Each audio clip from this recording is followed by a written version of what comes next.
Hello everyone, welcome back. 12th accountancy में हमारा topic चल रहा है डिसोल्यूशन ऑफ पार्टनरशिप फॉर्म। और डिसोल्यूशन ऑफ पार्टनरशिप फॉर्म में हमने प्रीवियस कुछ लेक्चर से numerical questions of dissolution of partnership firm start किया था, जिसमें हमने कॉम्प्रिहेंसिव क्वेश्चन की जर्नल एंट्रीज, पूरे डिसोल्यूशन की जर्नल एंट्रीज देखी थी, plus formation of ledger just like realisation account, partners capital account, cash account and partners loan account पर डिस्कशन किया था। प्रीवियस लेक्चर से हमने स्पेशल केसेस ऑफ डिसोल्यूशन पढ़ना स्टार्ट किया था और प्रीवियस लेक्चर में हमने डिस्कशन किया था treatment of investment fluctuation reserve at the time of dissolution of partnership form. Okay, उसी सीक्वेंस में हम आगे बढ़ते हैं और इस लेक्चर में अब हम एक बहुत ही इंपॉर्टेंट टॉपिक डिस्कस करेंगे, that is treatment of realisation और dissolution expenses under different cases of dissolution.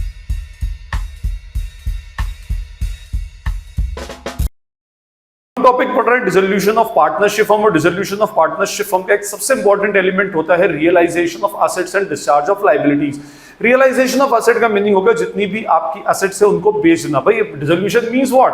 Firm का वाइंड अप होना, और फर्म वाइंड अप होने का मीनिंग होता है जितनी एसेट्स फर्म के पास है उनको बेचें आप बैलेंस शीट खाली करनी पड़ती है, आप सारी एसेट्स को बेच दें, उससे जो पैसा आ जाए उनसे आप क्या करें, एक्सटर्नल लायबिलिटीज का पेमेंट करें, पार्टनर का लोन दें और उसके पास जो बच जाए वो पार्टनर्स आपस में डिस्ट्रीब्यूट कर लें एज पर सेक्शन 48 बी। हम ऑलरेडी पढ़ चुके हैं, उसका एक डेडिकेटेड लेक्चर ऑलरेडी अपलोडेड है। ओके, अब होता क्या है कि देखिए ये जो रियलाइजेशन की प्रोसेस है ये कोई एक दिन की प्रोसेस नहीं होती। इतनी सारी एसेट्स को मार्केट में सेल करना और एक दिन में सारी एसेट्स सेल भी नहीं होती। फिर उसके बाद क्या होता है कि भाई मंथ लॉन्ग प्रोसेस होती है सारी एसेट्स को वन बाय वन सेल करना। फिर फर्म क्या होता है कि एकदम से अर्जेंसी के अंदर तो कोई एसेट को सेल करेगी नहीं, बेस्ट डील क्या होती है फर्म ढूंढती है, और जब उसको बेस्ट डील मिल जाती है तो उस बेसिस पर वो क्या करती है, मार्केट में प्रोडक्ट को, अपनी एसेट को सेल करती है। फिर उससे जो पेमेंट आएगा उससे आपको लायबिलिटीज को डिस्चार्ज करना, लायबिलिटीज को डिस्चार्ज करने के बाद पार्टनर्स को डिस्ट्रीब्यूट करना। तो एक मंथ लॉन्ग प्रोसेस होती है और इसमें एफर्ट्स भी लगते हैं और इनमें एक्सपेंसेस भी लगते हैं। भाई एसेट को आपने ट्रांसफर किया तो ट्रांसफर के एक्सपेंसेस,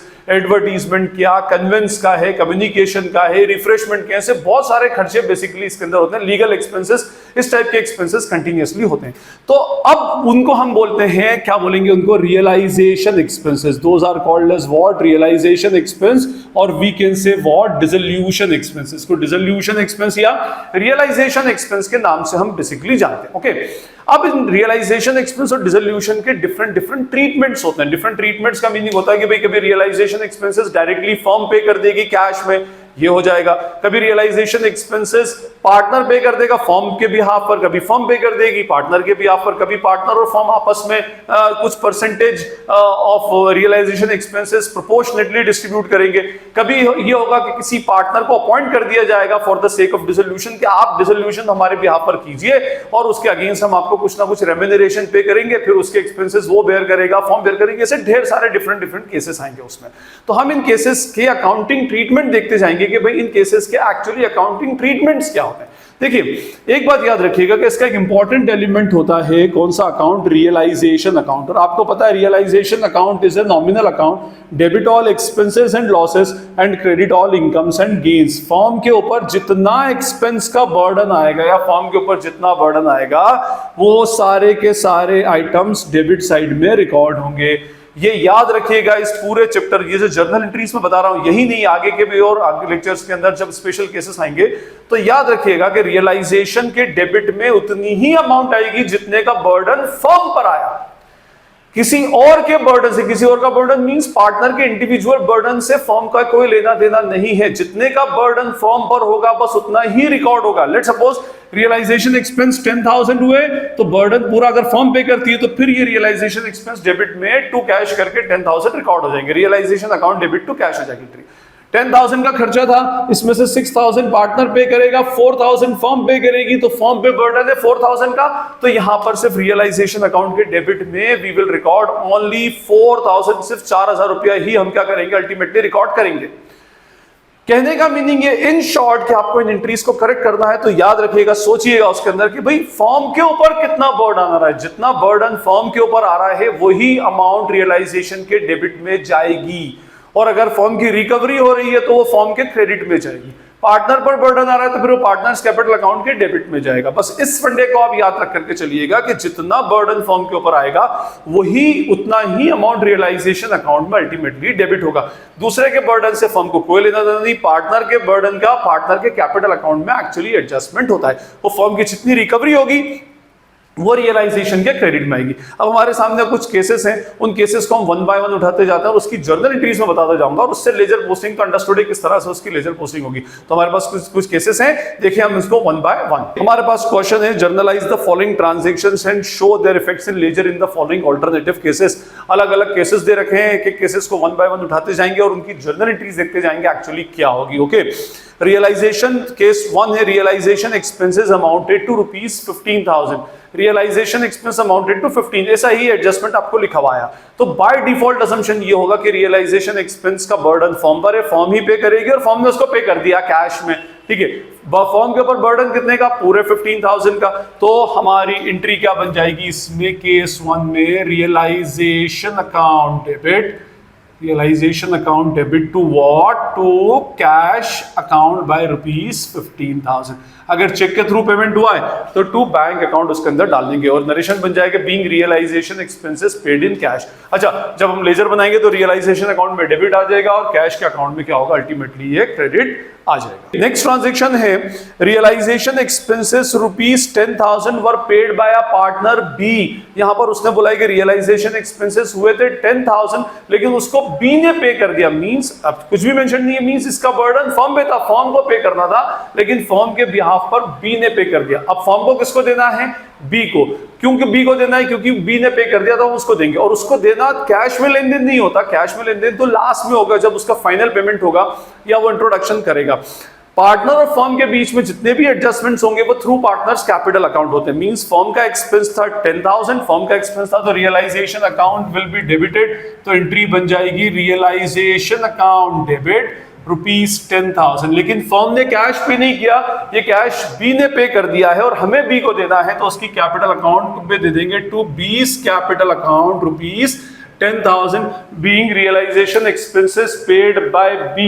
रियलाइजेशन एक्सपेंस किसने पे किए हैं? बी ने पे कर दिए। देखिए ये एक्सपेंस के नेचर से डेबिट होगा और ये उसकी लायबिलिटी है, उसकी कैपिटल बढ़ जाएगी तो क्रेडिट होगा। ओके, जब आप इसके लेजर बनाएंगे तो रियलाइजेशन अकाउंट में उसको डेबिट डालिएगा और पार्टनर्स कैपिटल अकाउंट में, बी's के कैपिटल अकाउंट में हम उसको क्रेडिट डाल देंगे। हमारा थर्ड केस है, realization expenses paid by A R ₹4,500 and paid by B ₹3,000। However these expenses were to be borne by firm. Clearly mention किया गया है कि ये जो टोटल एक्सपेंस है 4,500 जो ए ने और बी ने पे किया 7,500 ये बेयर करने थे फर्म को, लेकिन उसमें से 4,500 ए ने बेयर किए और ₹3,000 बी ने बेयर किए। तो जिन लोगों ने बेयर किया फर्म को उनको देना पड़ेगा।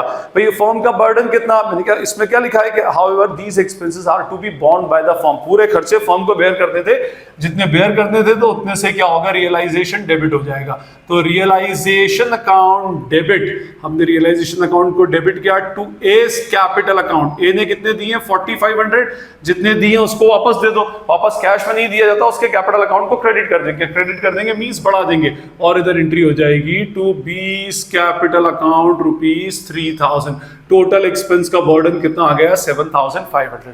इसका नरेशन बनेगा being realisation expenses paid by the partners credited to their capital account. यहां पर हम सिंपल सा उसके अंदर नरेशन डाल देंगे। अच्छा, रियलाइजेशन अकाउंट के डेबिट में जब आप अकाउंट बनाएंगे तो डेबिट में to A's capital account, to B's capital account entry हो जाएगी और पार्टनर्स कैपिटल अकाउंट में बाय रियलाइजेशन करके ए में 4,500 और बी में 3,000 एंट्री कर देंगे। नेक्स्ट ट्रांजैक्शन है, realization expenses amounted to ₹6,000 such expenses were paid by the firm on behalf of A a partner.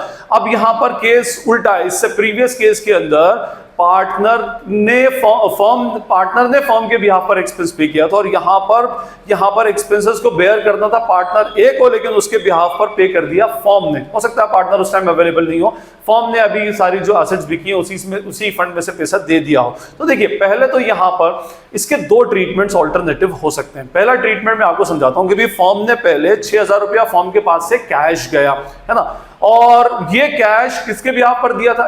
ए के बिहाफ पर। तो ए से हमको रिकवरी करनी है। तो देखिए पहले तो एक ये हो सकता है कि हमने उसको कैश दिया, तो एक एंट्री हो सकती है इसकी realization account debit to cash account. Amount कितना आ जाएगा 6000 और इसका नरेशन क्या बन जाएगा being realisation expenses paid by the firm in cash. लेकिन फिर कोई क्वेश्चन उठाता है कि भाई ये फर्म का बर्डन थोड़ी ना है, ये तो पार्टनर का बर्डन था, तो अब हम उससे रिकवरी करेंगे, तो जब हम उससे रिकवरी करेंगे तो रियलाइजेशन को क्रेडिट करेंगे, पार्टनर से लेना है तो पार्टनर से लेन देन किसमें होता है थ्रू पार्टनर्स कैपिटल अकाउंट, उसके कैपिटल का अकाउंट को हम डेबिट कर देंगे। तो सेकंड एंट्री इसकी बन जाएगी as capital account debit to what to realization account, to realization account by rupees what 6000। ठीक है, ये हमारी इसकी एंट्री हो जाएगी। ये होगा being realisation expenses recovered from partner and debited to his capital account, ये हमारे इसके नरेशन बन जाएंगे।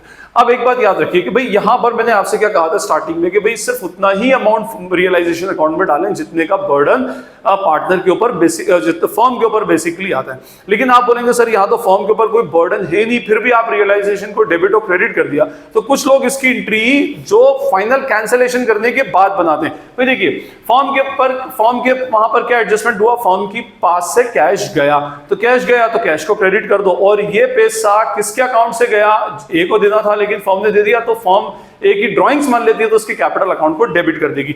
या मैं कहूं यहां पे रियलाइजेशन से रियलाइजेशन को कट करें तो इसकी एंट्री क्या बन जाएगी, as capital account debit to cash account. A के अकाउंट में हमने ये मान लिया कि ए ने ड्राइंग्स की है, ए के बिहाफ पर हमने एक्सपेंसेस को पे कर दिया, तो ए की ड्राइंग्स मान ली। ये दो एंट्री भी कर सकते हैं या फिर एक ही एंट्री भी कर सकते हैं, एक एंट्री करेंगे तो ज्यादा अप्रोप्रिएट कंपैरेटिवली रहेगी। हमारा नेक्स्ट केस है realization expenses were ₹12,000, ₹10,000 were to be borne by the firm and balanced by C, a partner. The expenses were paid by C। अच्छा यहां पर ये देखिए कि रियलाइजेशन एक्सपेंसेस टोटल हुए 12,000, टोटल 12,000 रुपीज के रियलाइजेशन एक्सपेंस थे, जिसमें से 10,000 रुपीज बेयर करने थे किसको, फर्म को, और 2,000 रुपीज बेयर करने थे पार्टनर सी को। ठीक है जी, लेकिन पूरे के पूरा खर्चा किसने कर दिया, पार्टनर सी ने कर दिया। ठीक, अच्छा टोटल एक्सपेंस तो 12,000 का है, लेकिन फर्म को कितना बेयर करना था, ओनली 10,000, तो जितना फर्म को बेयर करना था फर्म रियलाइजेशन अकाउंट में उतना डालेगी, और बाकी के 2,000 जो सी को था वो सी का पर्सनल मैटर है, उसने पे कर दिया होगा, फर्म से लेकर तो पे नहीं किया, फर्म से लेकर पे करता तो बात अलग थी। यहां पर फर्म का बर्डन जो है वो कितने का है, realisation account debit. Realisation account कितने से डेबिट होगा, बाय ₹10,000 ओनली, सिर्फ 10,000 रुपीज का रियलाइजेशन अकाउंट डेबिट होगा, और ये पैसा फर्म ने पे नहीं किया तो टू कैश नहीं लिखेंगे, ये पैसा सी ने पे कर दिया तो we will credit this amount to C's capital account, तो टू सीज कैपिटल अकाउंट ₹10,000। अच्छा अब आप बोलेंगे सर 2000 की एंट्री, तो भाई 2000 की एंट्री अगर फॉर्म के बुक्स के थ्रू हुई होगी तो बात अलग है, लेकिन यहां पर कुछ भी मेंशन नहीं है, तो डिफॉल्ट असम्पशन ये कि 2000 मतलब पूरा 12,000 ही किसने पे कर दिया था, सी ने पर्सनली पे कर दिया था, और यहां फॉर्म से नहीं लिया था, फॉर्म को जितना उसको पे करना था, जो फॉर्म का शेयर था, फॉर्म ने उसको 10,000 रुपीज उसके अकाउंट में क्रेडिट कर दिया और रियलाइजेशन में अल्टीमेटली डेबिट कर दिया। हमारा नेक्स्ट केस है realization expenses were ₹14,000, 8,000 were to be borne by the firm and balance by C, a partner. Out of the total realization expenses, 10,000 were paid by the firm and the balance by C. चलिए जी fine, इसने बोला है कि total realisation expense 14,000 रुपए हुए थे, है ना, और इसमें से फर्म 8,000 रुपया फर्म को बेयर करना था, 8,000 rupees to be bear by the firm, और रिमेनिंग अमाउंट 6,000 रुपीज ये पार्टनर सी को बेयर करना था। लेकिन इतनी पूरी प्रोसेस के दौरान फर्म ने टोटल 10,000 रुपीज कैश पे कर दिया, फर्म ने टोटल 10,000 रुपया कैश पे कर दिया। अब देखो फर्म को देना था 8 और फर्म ने दे दिया है 10, 2,000 रुपया फर्म को सी से लेना है ना, लेकिन फर्म के पास से कैश का आउटफ्लो कितना हो गया 10,000, तो फर्म को 10,000 रुपया कैश का आउटफ्लो भी शो करना है, लेकिन फर्म पे बर्डन कितने का है, सिर्फ 8,000, तो 8,000 रुपया फर्म रियलाइजेशन में शो करेगी और 2,000 रुपया वो उस पार्टनर से लेना दिखाएगी, मींस उसकी ड्राइंग्स के फॉर्म में शो कर देगी, तो इसकी एंट्री बन जाएगी रियलाइजेशन अकाउंट डेबिट। पहले तो रियलाइजेशन अकाउंट डेबिट, फर्म के ऊपर बर्डन कितने का था 8,000 का, तो 8,000 विल बी डेबिटेड। ठीक है, अच्छा मैंने यहां लिखा टू कैश अकाउंट, लेकिन फर्म के पास से कैश गया कितना 10,000 रुपीज, ठीक है, और बाकी का 2,000, भाई ये 2,000 रुपया 6,000 रुपए इसको बेयर करना था, वो कितना बेयर कर रहा है उससे मतलब नहीं, उसके बिहाफ पर फर्म ने 2,000 रुपया एक्स्ट्रा दे दिया, तो फर्म उससे रिकवर करेगी या ये बोलेगी कि ये तेरी ड्राइंग से, तो हम क्या करेंगे सी के कैपिटल अकाउंट को डेबिट कर देंगे, तो C's capital account debited by ₹2000। तो हमारी जर्नल एंट्री बन जाएगी realization account debit by ₹8,000, Cease capital account debit by ₹2,000 and to cash account by ₹10,000 being realization expenses paid by the firm recovered from the partners। इस तरह से आप उसकी journal entry डाल सकते हैं। अब आगे का जो हमारा एडजस्टमेंट है उसके अंदर हम किसी पार्टनर को रियलाइजेशन की रिस्पॉन्सिबिलिटी देंगे। यहाँ पर पॉइंट है next B, a partner was allowed a commission including expense of ₹12,000 to carry out dissolution work of the firm, actual expenses paid by him ₹18,000। ठीक है, हमने क्या किया, पूरे डिसोल्यूशन की प्रोसेस को कंप्लीट करने के लिए एक पार्टनर है हमारा बी, उसको अपॉइंट किया और हमने उससे कहा कि भाई हम तुम्हें 12,000 देंगे। हम मींस फर्म देगी, तो फर्म का एक्सपेंस तो क्या हो जाएगा अल्टीमेटली ₹12,000 का, इंक्लूडिंग एक्सपेंस। इसका मतलब ये हुआ कि भाई सारे एक्सपेंसेस तुम्हें ही बेयर करने हैं, हम तो आपको 12,000 दे देंगे, बाकी एक्सपेंस वो आप देखिएगा उसके अंदर। और हुआ क्या, फर्म के टोटल एक्सपेंस हो गए 18, मतलब सॉरी सी जो बी जो पार्टनर है उसके टोटल एक्सपेंस हो गए 18,000 जो उसने पे किए। ये याद रखिएगा, पेड बाय हिम। अगर यहां पर पेड बाय द फर्म हो जाता तो फिर ये फर्म की ड्राइंग्स बन जाती, लेकिन यहां पर बोला गया है कि expenses were paid by him. तो यहां पर आपको कैश का आउटफ्लो भी देखना और फर्म पे बर्डन भी देखना। देखिए फर्म के ऊपर बर्डन तो कितने का है, सिर्फ ₹12,000 का है। उसके बाद एक्चुअल एक्सपेंस कितने हुए, 5,000 हुए तो वो भी बी के हैं, और अगर 18,000 हुए तो वो भी बी के हैं। तो फर्म के ऊपर अल्टीमेटली बर्डन कितने का है, 12,000 का, लेकिन फर्म ने कैश पे नहीं किया, फर्म को ये पेमेंट करना है बी को। तो entry will become what, realisation account debit, realisation account debit to किसको देना है हमको, to B's capital account 12,000 being remuneration या being realisation commission credited to B's capital account ₹12,000। अब बात रही 18,000 की, भाई 18,000 की क्या एंट्री होगी, तो 18,000 की एंट्री फर्म की बुक्स में कुछ भी नहीं होगी। उसके पीछे रीजन ये, क्योंकि फर्म के पास से कोई कैश का आउटफ्लो नहीं है, वो उसने पर्सनली पे किया। फर्म के पास से आउटफ्लो होता तो फर्म उसको ड्राइंग से अज्यूम कर लेती। हमारा नेक्स्ट केस है Azam, a partner is to bear all expenses of realisation for which he is allowed a commission of ₹6,000। Actual realization expenses were ₹5,000 and were paid by the firm। आजम नाम का एक partner है, उसने सारे के सारे डिसोल्यूशन का पूरी प्रोसेस वो कंप्लीट करेगा, जिसके लिए उसको ₹6,000 का कमीशन दिया जाएगा और खर्चे वो पे करेगा 5,000, खर्चे भी उसी को देते हैं और खर्चे हुए 5,000 और ये एक्सपेंसेस फर्म ने पे कर दिए।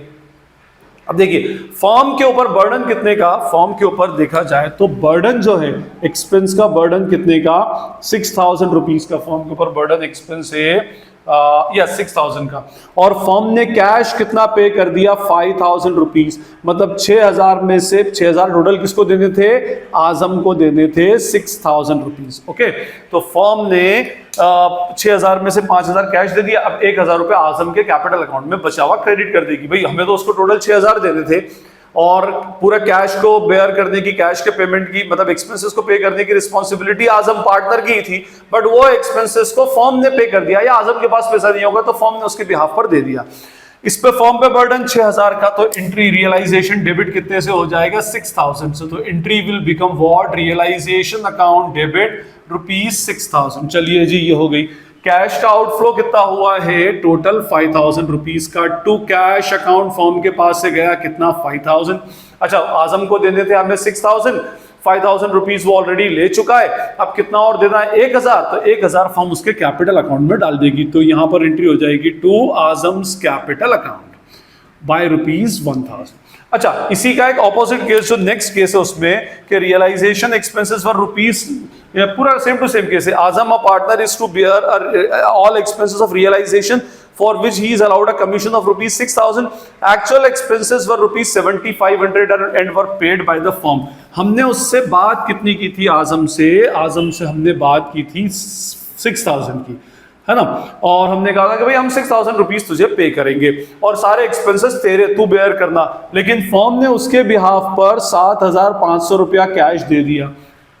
अब हमें उल्टा आजम को देने की बजाय आजम से लेना निकल रहा है। कितना लेना निकल रहा है हमको, टोटल ₹1,500 हमें आजम से लेना निकलेगा। अब इसमें बर्डन, कैश का आउटफ्लो 7,500 से हुआ है तो माइनस असेट क्रेडिट, ये एक्सपेंस होगा, ये डेबिट, और ये ₹1,500 हमें आजम से लेना है तो आजम का कैपिटल अकाउंट हो जाएगा डेबिट। तो इस केस में एंट्री बन जाएगी रियलाइजेशन अकाउंट डेबिट, और रियलाइजेशन पर उतना ही अमाउंट आता है जितना फर्म पर बर्डन होता है, 6,000 का। कैश कितना गया हमारे पास से टू कैश अकाउंट 7500, ठीक है। और ये कैश पे करने की रिस्पॉन्सिबिलिटी किसकी थी? पार्टनर आजम की। तो वो पैसा हम आजम से रिकवर करेंगे। तो आजम्स कैपिटल अकाउंट डेबिट ₹1500। इसका जस्ट अपोजिट, यहां जितना हमने उससे रेम्यूनरेशन ठहराया था उससे कम का पेमेंट हुआ था और यहां पर उससे ज्यादा का पेमेंट हो गया। तो जो रिमेनिंग अमाउंट यहां पर उसके कैपिटल अकाउंट में क्रेडिट कर दिया था और यहां ज्यादा पेमेंट हो गया, तो रिमेनिंग अमाउंट हम उससे रिकवर कर लेंगे। इसकी रियलाइजेशन के थ्रू एंट्री पूरी भी हो सकती है, लेकिन अननेसेसरी उसको डालने की रिक्वायरमेंट नहीं है। एक एंट्री के अंदर आप काम चला लें। फाइन। हमारे पास नेक्स्ट ट्रांजेक्शन है mister A, a partner paid realization expense of ₹25,000 and these were to be borne by him. भाई एक्सपेंसेस हुए रियलाइजेशन पर 25,000 और मिस्टर ए ने बोला था कि, और ये 25,000 किसने पे कर दिए? ए ने पे कर दिए। और ए ने कहा था कि मैं ही इसको बेयर करूंगा। और तो भाई फॉर्म की तो बुक्स में कोई एंट्री होनी ही नहीं चाहिए। भाई फॉर्म ने तो कोई बेयर किया नहीं है, फॉर्म ने ना तो उसको पे किया है ना उसको बेयर किया है। आजम ही ए ही बेयर करेगा और ए ही पे कर रहा है, तो नेचुरली इसकी एंट्री फॉर्म की बुक्स में एक्चुअली नहीं होगी। तो in this case no journal entry for realization expenses will be passed. Fine. Next transaction, the realization expenses amounting to ₹32,000 paid by Himanshu, a partner who was to bear these expenses. Same to same treatment है।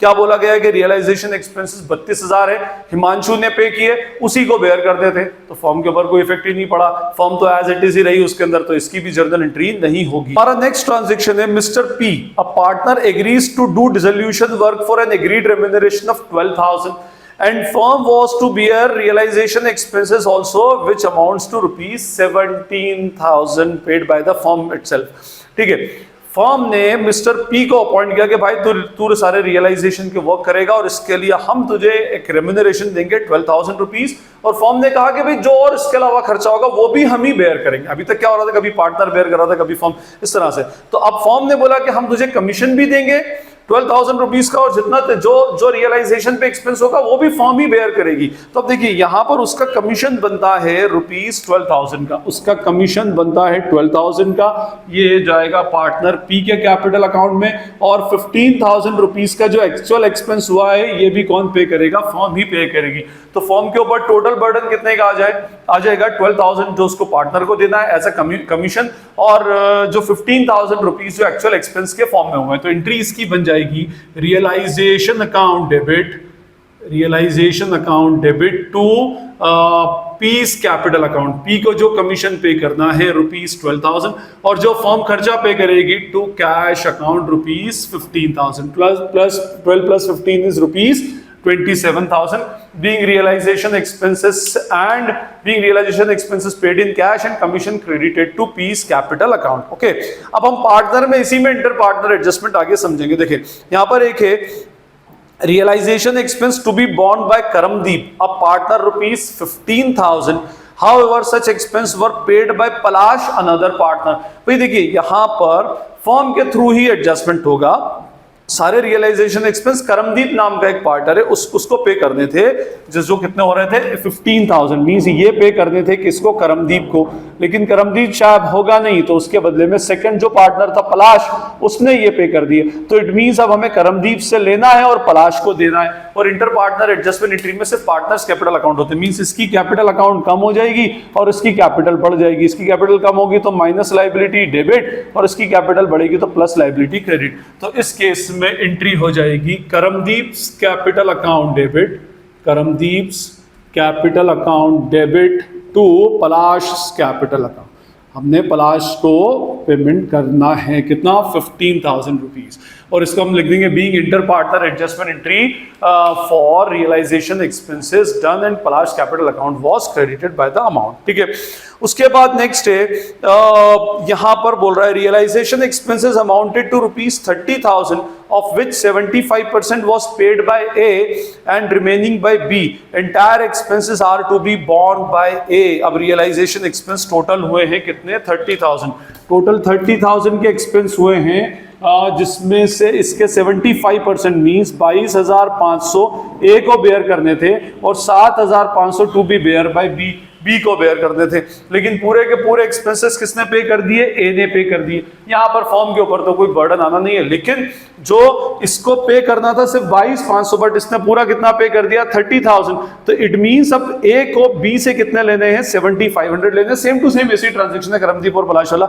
यहाँ पर इसकी capital account को हम बढ़ाएंगे 7,500 से, इसकी capital account को 7,500 से कम करेंगे, माइनस लायबिलिटी डेबिट और प्लस लायबिलिटी क्रेडिट। तो यहाँ पर एस कैपिटल एंट्री बन जाएगी, सॉरी यहाँ पर हमें इससे लेना है बी से, तो entry will be B's capital account debit to A's capital account. जिससे लेना उसके कैपिटल अकाउंट को डेबिट कर दिया और जिसको देना है उसके कैपिटल अकाउंट को अल्टीमेटली हमने क्रेडिट कर दिया। फाइन। तो ये हमारे डिफरेंट ट्रीटमेंट से रियलाइजेशन एक्सपेंसेस के कौन कौन से डिफरेंट केसेस उठ सकते हैं।